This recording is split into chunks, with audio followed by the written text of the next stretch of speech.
Do we understand how important it is to analyze our teaching techniques? Will we use the best techniques possible to reach our student or our child's heart? Or do we just try to get by with the bare essentials? In effect, a half-hearted effort using hay or straw, as it were. Some years ago, in one developing country, during an economic boom, it became a priority to build more and more schools. Unfortunately, building requirements and materials were substandard. Well, what happened when a 7.9 magnitude earthquake hit one of the areas? Many schools in the earthquake zone crumbled, while buildings around them remained standing. An official report indicated that over 5,000 students died. Think about it. Prior to the earthquake, schools were in session and everything seemed fine. Students and faculty were coming and going on a daily basis.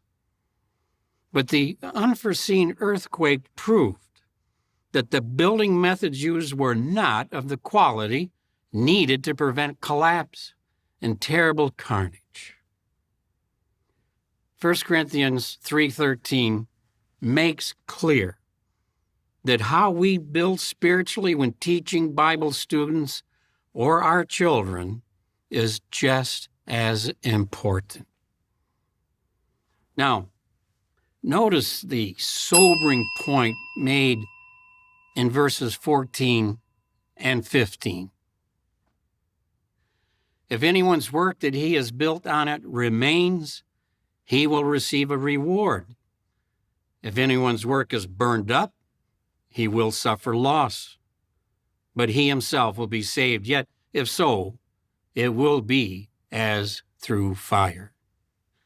The point in verse 14 is that if we're conscientious and reach the heart of our Bible students, that may be what gives them the needed fortitude to withstand an unexpected trial. In that case, our diligent work remains. So what this is really about, again, is indoctrination and making sure indoctrination is done thoroughly in a way that will stand the test of time. And to drive home this point, Tony uses this bizarre analogy of the country where they built schools using substandard materials. He doesn't mention which country it is, but it seems like quite a plausible story and the sort of thing that would happen in developing countries.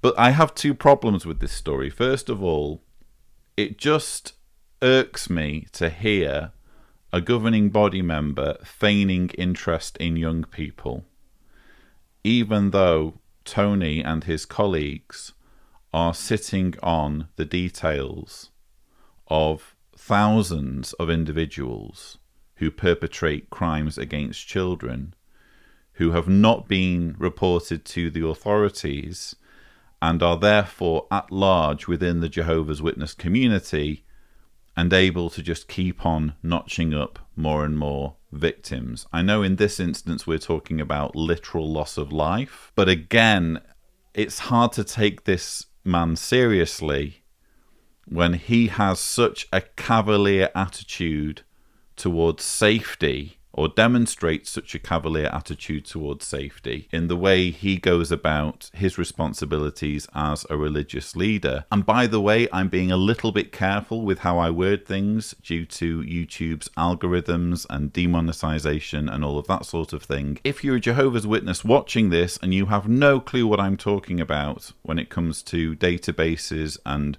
records of perpetrators, please check out these videos that I've done in the past that describe this whole issue of child protection in more detail. The other glaring issue I have with this analogy is Tony Morris feigning concern, feigning outrage over the loss of life of thousands of children in this country due to buildings collapsing, when he believes, in his muddled mind, that he will be the one doing the collapsing very soon.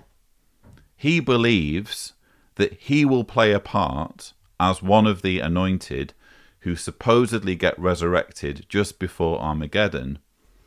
He's going to be the one in his mind very soon who's going to be riding around on a heavenly horse, leveling buildings left, right, and centre, including school buildings, and he's going to be killing or participating in the killing of billions of men, women, and children for the crime of not recognizing his authority now.